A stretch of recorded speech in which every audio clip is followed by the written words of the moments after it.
Salut à tous, c'est Karel et bienvenue sur ma chaîne Codalea. Bienvenue aujourd'hui dans cette troisième vidéo à propos de Scrivener, ce logiciel d'écriture dont j'ai déjà fait 2 vidéos précédemment. Donc, si vous n'avez pas encore vu, je vous renvoie vers ces vidéos. Donc il y a la présentation du logiciel dans un premier temps et dans un deuxième temps vraiment une découverte des bases du logiciel. Là dans cette vidéo précisément, je vais aborder quelques trucs et astuces que j'ai pu glaner ici et là en suivant certaines chaînes YouTube, surtout anglophones, principalement à 100% anglophones, et je les ai un petit peu rassemblées pour vous les proposer ici. Alors vous verrez dans ces trucs et astuces, il y en a certaines que j'ai déjà légèrement abordées dans la vidéo numéro 2, donc ce sera peut-être redondant, mais il y aura des choses dont je n'ai pas encore parlé, donc allons-y pour ces trucs et astuces dans Scrivener. Première astuce, vous pouvez profiter du mode plein écran dans Scrivener.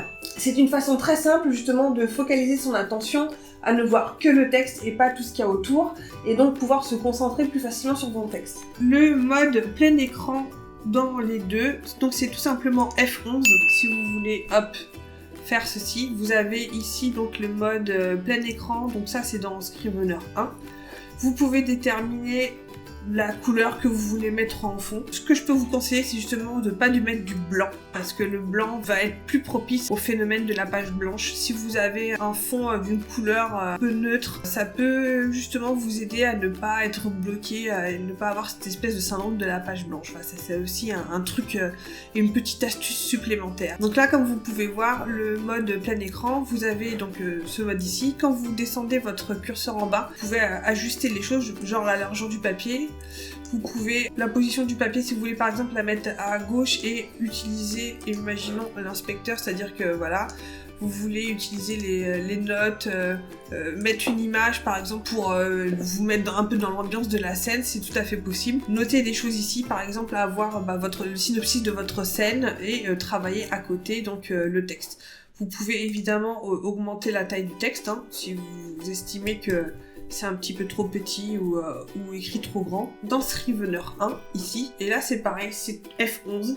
Alors les raccourcis que je donne, c'est les raccourcis qui sont sur PC. Pour Mac, je ne les connais pas, mais je pense que vous pouvez très bien les trouver très facilement. De toute façon, si vous voulez ouvrir le mode plein écran à partir des menus ici, vous faites dans Afficher, ici, mode plein écran, vous voyez ici F11. Et c'est pareil dans Scrivener, je pense que c'est affiché, voilà, mode composition. Vous voyez, ils ont un petit peu changé le nom, mais c'est pareil, c'est F11. Alors ce qu'on peut faire aussi donc dans les deux, c'est de changer le fond. Là, ce que vous avez ici en noir, vous pouvez mettre une photo, une image qui va pouvoir justement un petit peu vous aider à vous mettre dans le mood, dans l'ambiance. Et donc là, dans la V1, c'est au même endroit, c'est dans Afficher, et juste en dessous du mode plein écran, vous avez ici le fond d'écran personnalisé en plein écran, où vous pouvez ne pas mettre de fond, c'est-à-dire que vous aurez le fond noir, ou alors vous pouvez choisir que ce soit par exemple la couverture de votre bouquin, ou alors carrément une autre, tout simplement une autre image. Donc là, je reste par exemple sur les autres, les images qui peuvent m'inspirer, hop, et là vous avez, voilà. Et vous pouvez donc du coup écrire votre roman assez facilement. Et dans la V3, là pour changer d'image de fond, c'est pas du tout au même endroit, donc c'est dans Projet, Paramètres de projet, et là vous avez dans Background d'image, ici, et ben là vous pouvez choisir donc à partir du disque, c'est-à-dire que voilà, on va mettre la même image que pour l'autre. On va se remettre en plein écran et là, voilà, bim, vous avez votre image. Voilà, vous apportez un peu plus d'inspiration, vous coupez encore de votre PC, on va dire. Deuxième astuce, je vous en ai déjà parlé, vous pouvez créer des modèles qui seront propres à vous. Et quand je parle de modèles, je parle de modèles de romans en général, mais aussi des modèles de fichiers, c'est-à-dire à l'intérieur de votre fichier général Scrivener, vous pouvez vous créer des modèles, que ce soit de scènes, que ce soit de fiches personnages, de fiches de décors. C'est un moyen très très pratique d'éviter de perdre du temps, surtout si vous avez énormément de personnages. Dans ce cas, vous n'avez pas besoin de recréer de zéro donc une fiche modèle, il suffit juste de dupliquer cette fiche modèle et je vous montre tout de suite comment faire. Pour créer des templates, donc des modèles, je vais distinguer 2 types de modèles, c'est-à-dire déjà le modèle roman de la structure de votre roman en entier. Vous vouliez commencer un nouveau projet, vous pouvez déterminer donc un nouveau modèle. Si vous allez dans un nouveau projet, vous avez du coup tous ces choix ici que vous pouvez du coup choisir l'un ou l'autre. Vous pouvez, comme ici ce que j'ai fait, là, le roman template, vous pouvez déterminer que ça va être un modèle. C'est-à-dire que du coup, ça, vous allez le créer comme un nouveau projet et vous allez lui dire, ça, Coco, Scrivener, ça, c'est un modèle de roman, ou ça peut être un modèle de, je sais pas moi, de nouvelle ou de peu importe. Et ça, je veux que tu me le mettes dans ces modèles de projet quand je crée un nouveau document. Voilà, imaginons que ce fichier-ci, je l'ai créé vraiment de A à Z. J'ai fait ça et je ne suis pas partie d'un fichier vide parce que je voulais avoir certains éléments qui justement vont me permettre de créer des modèles de fiches perso par exemple. Et c'est notamment ce dossier-là. Je ne sais pas si on peut le créer à partir de rien. En tout cas, je sais qu'il est... Si vous êtes intéressé pour le trouver, si vous voulez le trouver, vous le trouvez de base ici dans Fiction Novel. Voilà, et ici, comme vous voyez, il y a déjà un minimum de dossiers, etc. Et vous avez donc le template sheet, et c'est ça qui justement va nous intéresser. Vous avez aussi plein d'autres choses. Vous avez ce fichier-là qui un petit peu va vous expliquer de A à Z comment utiliser ce modèle. Et vous avez ensuite voilà, des exemples de mise en page, etc.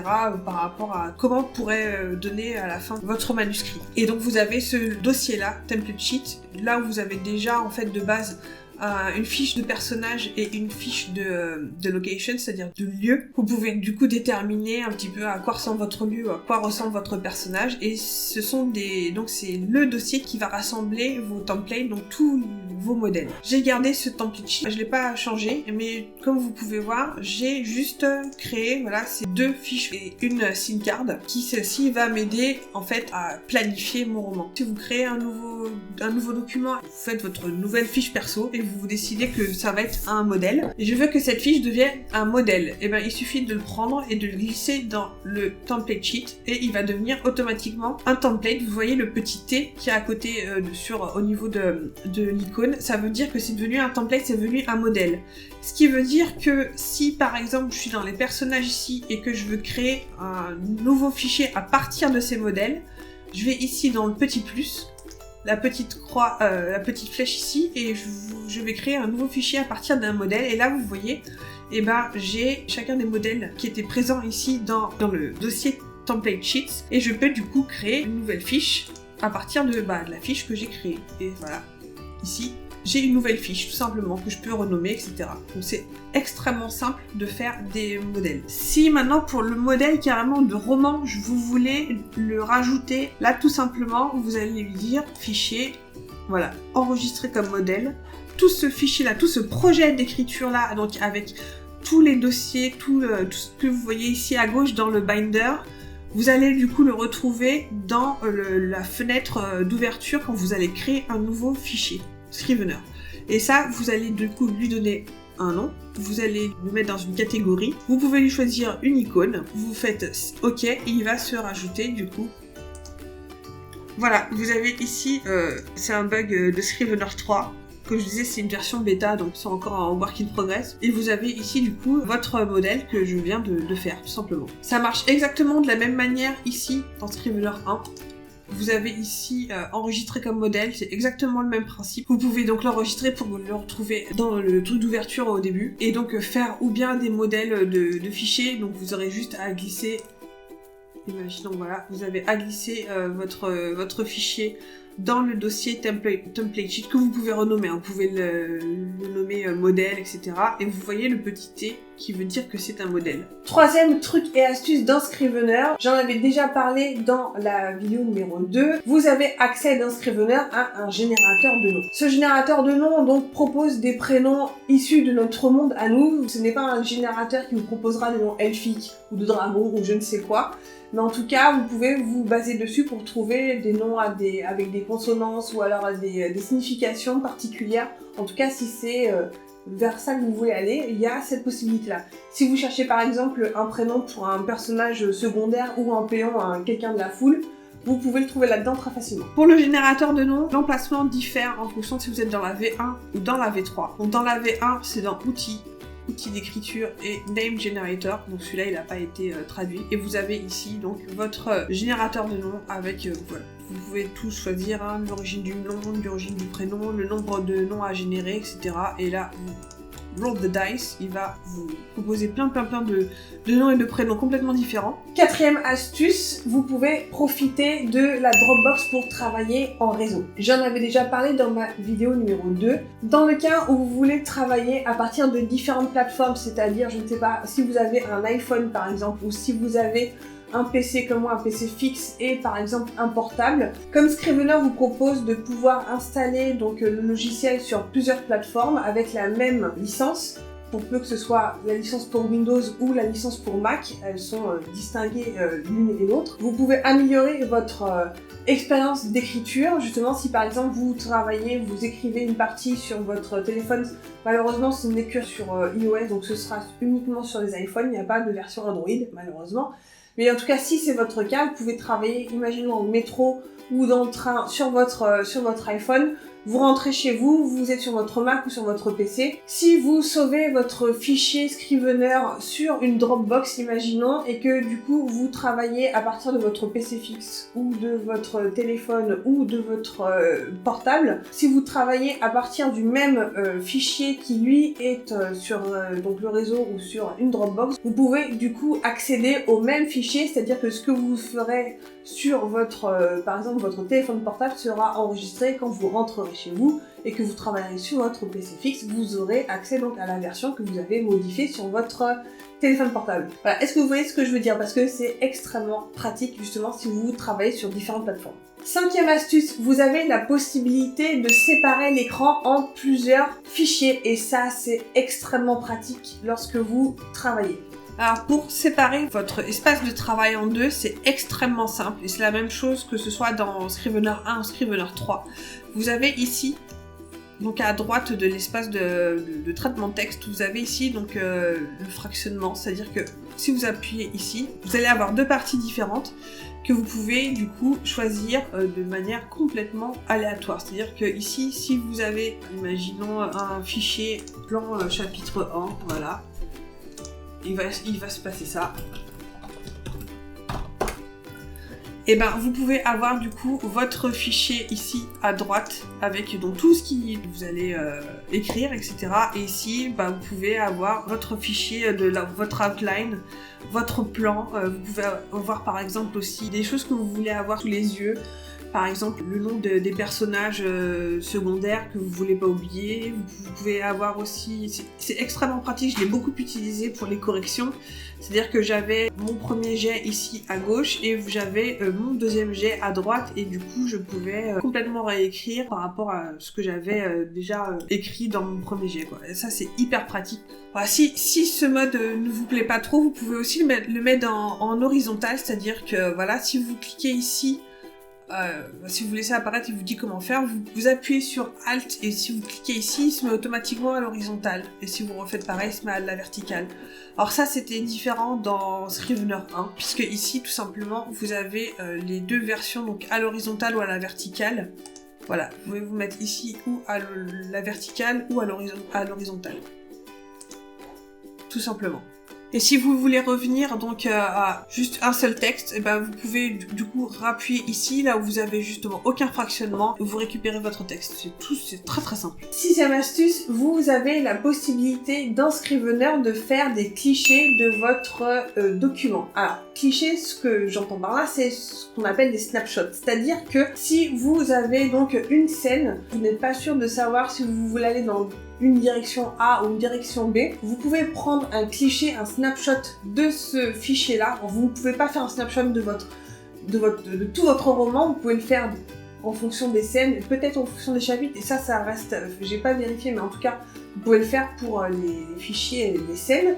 Vous pouvez donc prendre un snapshot, Scrivener fera un instantané de votre fichier à un temps T, et si vous avez envie justement plus tard vous rendez compte que finalement la direction où vous êtes allé ne vous convient pas, que vous voulez avoir accès à cette scène avant qu'elle soit modifiée, et ben là vous pouvez. Alors pour faire un snapshot, alors imaginons je fais un cliché de cette scène-ci, parce que j'ai envie de changer peut-être des choses plus tard, changer, je sais pas moi, peu importe.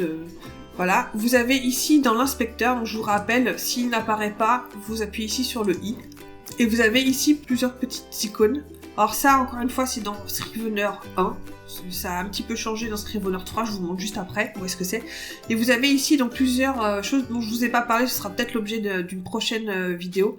Vous avez ici un petit appareil photo, donc les clichés. C'est là qu'il va faire l'historique des clichés que vous allez faire pour un seul document. Vous ne pouvez pas faire un cliché de votre manuscrit total. C'est vraiment d'un document et juste une scène. Pour la faire, c'est très simple. Vous appuyez sur le petit plus ici. Et ici, tout simplement, voilà, comme vous pouvez voir, ça a pris un cliché de votre texte. Donc si je change ici, par exemple, j'enlève cette phrase-là ou j'en rajoute d'autres, et j'ai toujours accès à cet instantané-là. Si finalement cette version-là me plaît pas, je peux avoir accès en fait à l'ancienne version. Ça permet, voilà, si vous avez des repentirs, ne pas vous dire je vais perdre mon texte et je sais pas comment je vais le récupérer. Là, c'est possible de le faire. Vous pouvez du coup ici, comme vous voyez, c'est une capture d'écran sans titre. Vous pouvez lui donner un titre. Vous voyez, il y a une date ici aussi, évidemment. Donc ça, c'est le 4 mars 2020, c'est aujourd'hui. Et donc comme ça, vous pourrez trouver comment faire. Et si par exemple je veux refaire un snap de la deuxième version, il suffit d'en refaire une autre. Et du coup, vous en avez une autre. Et là, vous voyez, vous avez plusieurs versions différentes. Et c'est une façon assez intelligente d'avoir comme ça une espèce d'historique de vos changements. Si vous voulez un jour ou l'autre revenir en arrière, vous pouvez le faire. 7e astuce, vous pouvez customiser, personnaliser les métadatas. Ce que j'appelle metadata, en tout cas dans Scrivener, ce ne sont pas les hashtags, etc. Non, c'est tout ce qui concerne les étiquettes, donc les labels. Vous pouvez suivre vraiment ce que vous voulez et les personnaliser en fonction de ce que vous voulez vous suivre. Les métadatas, c'est évidemment le statut de suivi de votre manuscrit. Si vous en êtes à votre premier jet, si vous en êtes à vos corrections, à votre révision, tout ça, vous pouvez tout renommer, rajouter des étapes, en enlever, etc. Donc pour vous caler vraiment à votre façon de faire. Alors les métadatas peuvent être quelque chose de beaucoup plus puissant que ça. Je vous avoue que j'ai un petit peu juste gratté la surface, j'ai pas été beaucoup plus loin, donc je pourrais pas trop vous en dire. Mais c'est quelque chose qui, par exemple, si vous synchronisez votre fichier Scrivener avec Ion Timeline, je reviendrai là-dessus un petit peu plus tard, les métadatas se synchronisent donc entre les deux logiciels, donc ça peut être aussi intéressant si vous voulez suivre certaines choses. Alors les métadatas et les métadonnées, c'est la même chose en français ou en anglais. C'est ce que vous voyez ici, vous avez les métadonnées générales. Donc ça, c'est celle que vous aurez vraiment de base, on va dire. Vous avez ici donc plusieurs choses que vous pouvez suivre, vous pouvez modifier. Vous avez le label que moi j'ai appelé ici le point of view. Vous avez le statut, c'est-à-dire à quel niveau d'écriture de votre manuscrit vous êtes. Telle ou telle scène, vous pouvez être au premier draft, au brouillon, premier jet, deuxième jet, etc. Ou alors vraiment le truc terminé. En gros, vous aurez que ça à utiliser, c'est pas non plus très compliqué. Dans Scrivener 3, c'est un peu le même principe. Vous avez donc ici exactement la même chose, donc les labels, les étiquettes, et vous avez ici le statut d'écriture de la scène. Après, au niveau des métadatas customisés, donc personnalisés, dans ce fichier-là, dans ce logiciel, dans ce fichier-là, il n'y a pas grand-chose. Donc c'est pour ça que vous en avez pas, mais vous pouvez très bien les setuper, c'est-à-dire voilà, si vous cliquez ici de Setup Custom Metadata, vous pouvez du coup ici aller donc dans les paramètres du projet et aller donc dans les métadatas ici et en créer des nouvelles. Alors pour les rajouter, c'est très simple, c'est exactement la même chose dans Scrivener 1. Vous avez ici, c'est exactement la même chose, là j'ai juste appuyé sur la petite roue, métadonnées personnalisées. Et dans Scrivener 3, c'est la même chose. En fait, pour rajouter vos métadatas personnalisés, vous appuyez sur plus et vous pouvez suivre les personnages présents. Et du coup, vous pouvez avoir ici, voilà, les personnages présents. Vous pouvez dire il y a machin, il y a Y, etc. Alors sachant que ça peut être très intéressant avec Ion Timeline, puisque Ion Timeline va créer ses propres métadonnées qui va justement du coup balancer, synchroniser avec le fichier Scrivener. Ce qui va être super intéressant, c'est que justement avec Ion Timeline, donc c'est le logiciel qui vous permet de créer des chronologies, et bien tout ce que vous allez créer dans Ion Timeline, quand vous allez synchroniser votre fichier Scrivener et votre fichier Ion Timeline, il va balancer donc toutes les données dans votre fichier Scrivener, justement par l'intermédiaire des custom metadata. Ça c'est un truc qui va rajouter automatiquement pourvu que vous aurez bien rempli votre chronologie en fait. Un autre truc, une autre astuce donc dans Scrivener, un truc qui pourrait vraiment être très très utile, N'hésitez pas quand vous commencez un nouveau document, un nouveau projet d'écriture, de formater les paragraphes. Vous pouvez très facilement dans Scrivener, en accédant donc aux paramètres, aux options, décider d'une police, décider d'un interligne, décider aussi, ce qui est très pratique, d'un retrait, les retraits de ligne, les alinéas, pour que vous n'ayez pas vous-même à chaque fois à faire, donc à appuyer sur la touche Tab pour faire un retrait de ligne. Ça, le logiciel peut très bien s'en charger tout seul. Vous pouvez donc tout simplement dans les paramètres décider quelle sera la grosseur de cet alinéa. Et donc, quand vous sauterez à la ligne, il le fera très simplement. Ça, je sais que d'autres logiciels de traitement de texte le font aussi, mais en tout cas, donc, sachez que Scrivener le permet aussi. Alors, pour formater vos paragraphes et pour formater n'importe lequel de vos nouveaux documents, c'est tout simple. Il faut que vous alliez donc dans Options. Et là, vous avez le mode Editing. Donc là, on est dans la version 3. C'est exactement la même chose dans la version 1. Donc là, c'est juste pas au même endroit. Vous vous souvenez, F12. Vous arrivez dans les options et là, vous avez donc l'éditeur, voilà. L'éditeur ici, et vous avez donc l'éditeur ici, et vous avez ici les options. Donc là c'est pareil, editing, c'est juste rangé un petit peu différemment. Vous avez le formatting. Donc là vous allez lui dire, donc je veux que tous mes fichiers ils soient en Time New Roman, je veux que l'interligne soit de 2 par exemple, et je veux que voilà ce soit du 18. Il va appliquer ça, c'est-à-dire que quand je vais faire un nouveau fichier, et ben il va être automatiquement en 18 avec un interligne de 2. Donc voilà, comme vous voyez, en Time New Romance, en police 18 avec un interligne de 2. Et ça, ce sera le cas pour chacun de vos nouveaux documents que vous allez créer. Et donc, si vous voyez ici les petites puces, et ben ça va vous... C'est là que vous allez déterminer l'alinéa. Imaginons, au lieu d'être à 0 comme ça, ou donc quand vous allez écrire, ça va toujours être comme ça. Et que, par exemple, si vous voulez aller à la ligne, et que vous voulez faire un alinéa, je sais pas, vous allez faire une tabulation, donc en appuyant sur le tabulation, voilà, et ensuite vous allez à la ligne, etc. Et ben ça, par exemple, si vous faites ce genre de choses, apparemment quand vous allez compiler, quand vous allez faire des e-pubs, etc., quand vous allez exporter votre texte, il y a de grandes chances que ces tabulations à la main passeraient très mal en fait à la mise en page finale de votre texte. Donc le mieux à faire, c'est justement de passer par le formatage et vous allez du coup lui dire: écoute, à partir donc de maintenant, je veux que, à chaque fois que je vais à la ligne, je veux qu'il y ait 7 alinéas, et donc j'aurai pas à faire, par exemple, 1, 2, 3, 4 tabulations pour arriver à la taille que je veux. Là, ça va se faire automatiquement, et donc, du coup, quand vous compilerez votre texte à la fin, vous n'aurez pas ces problèmes de mise en page. Autre truc et astuce dans Scrivener, sachez que le logiciel fait un autosave de votre projet, c'est-à-dire que toutes les, je crois c'est 30 secondes, à moins que vous pouviez peut-être même déterminer tous les combien de temps vous voulez qu'il enregistre automatiquement votre fichier, mais c'est possible de le faire. Donc il va enregistrer l'avancement de votre projet toutes les 30 secondes, 1 minute, etc. Donc si il y a un crash de votre machine ou il y a un crash du logiciel, ça peut arriver. Moi ça m'est arrivé peut-être une fois, et encore je pense que c'était pas la faute de Scrivener. Sachez que voilà, vous pouvez avoir ça pour éviter de perdre une journée ou une demi-journée de travail, le truc qui achève. Voilà, vous pouvez justement éviter ça. Une autre astuce Scrivener qui malheureusement elle n'est accessible qu'à la version 3 de Scrivener, c'est-à-dire que ceux qui ont Scrivener sur Mac et ceux qui utilisent sur Windows la version bêta ont accès à cette possibilité. Il s'agit de la lecture en mode vocal de votre texte. Donc dans la version 3 de Scrivener, vous avez cette petite option, donc c'est une voix synthétique qui va lire votre texte à voix haute en essayant de respecter les virgules et les points, etc. Et ça peut vous donner une idée de la musique de votre texte et voir s'il y a peut-être des endroits où ça sonne un peu bizarre. Si vous n'êtes pas du genre à lire vous-même à voix haute votre texte, je sais que des fois ça peut paraître bizarre de s'entendre, etc. C'est pas quelque chose de très naturel. Vous avez cette option-là, donc qui est disponible dans la version Scrivener 3.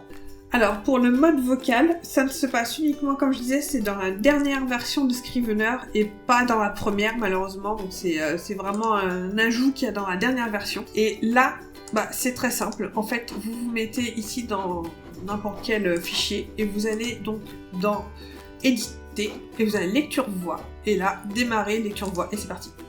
Voilà, c'est très simple et ça peut vous donner une petite idée de à quoi ça ressemble. Ça vous donne vraiment une autre perspective sur ce que vous avez écrit, si ça sonne bien, si les mots marchent bien les uns avec les autres, s'il n'y a pas des allitérations ou voilà, des mots les uns à côté des autres qui marchent pas très bien et qui vous en rendez peut-être pas forcément compte, mais voilà, ça peut être un outil qui peut être très précieux. Autre astuce Scrivener, j'en avais déjà parlé dans la deuxième vidéo, mais je l'avais très brièvement abordé. Il s'agit de la compilation de votre texte. Alors, le mode de compilation dans Scrivener est un petit peu... J'avoue que même moi, des fois, j'ai un petit peu du mal. Donc, je comprends que ça puisse être un petit peu... ouh là là, mon Dieu, qu'est-ce que c'est que ce truc?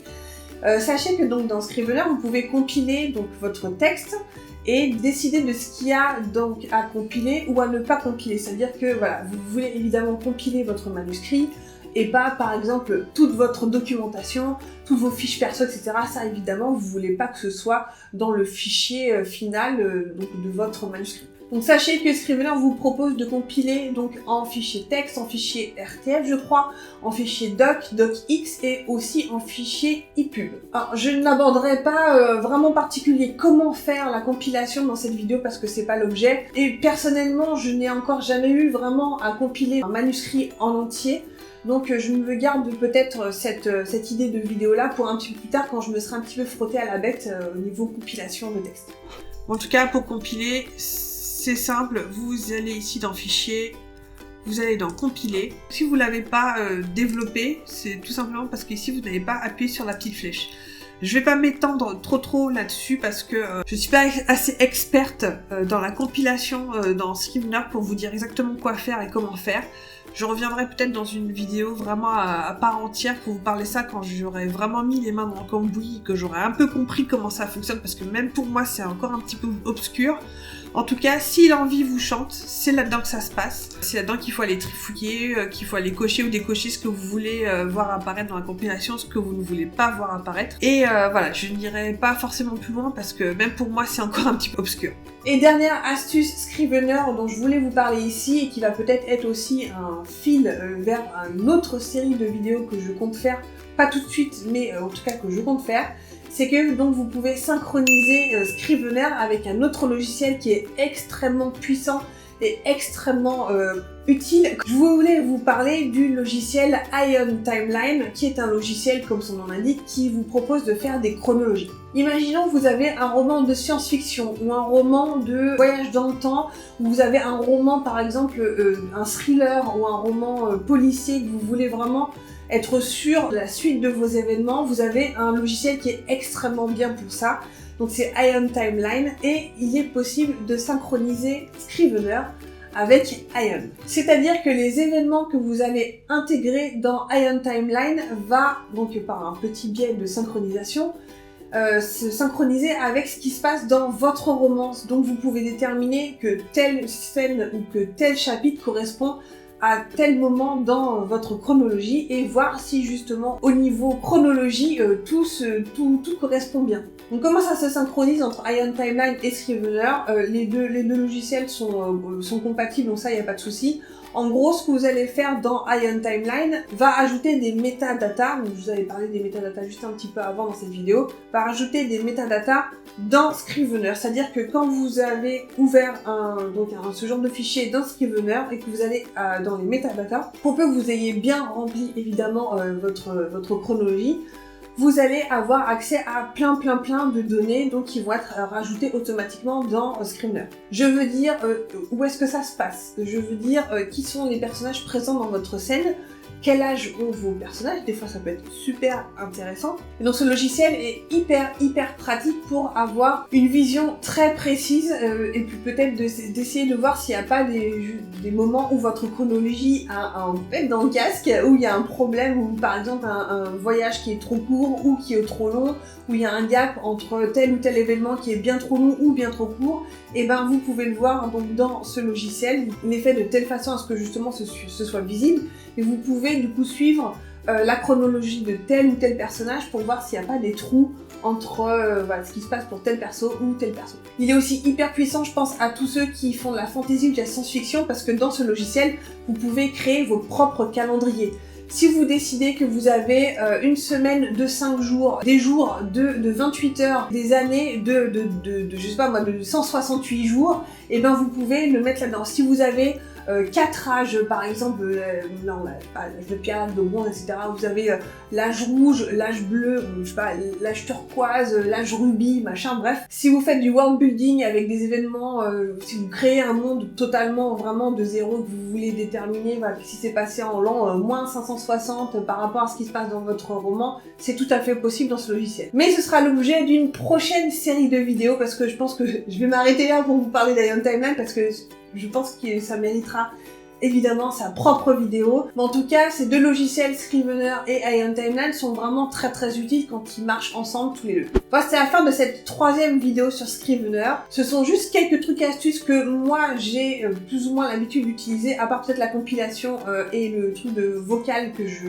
viens de découvrir depuis quelques temps, puisque je suis passée sur la version 3, la version bêta depuis quelques semaines, c'est tout. Mais la plupart du temps, toutes les autres astuces dont je vous parle, je les utilise de manière régulière. Si vous avez des questions, si vous voulez que j'aborde des points vraiment en particulier de ce logiciel, n'hésitez pas à me laisser un commentaire, je verrai ce que je peux faire et peut-être faire une vidéo vraiment spécifique sur ces points-là un petit peu plus tard. Je vous souhaite d'excellentes lectures, d'excellentes sessions d'écriture, de bons films, de bonnes séries, et je vous dis à la prochaine dans une nouvelle vidéo. Ciao!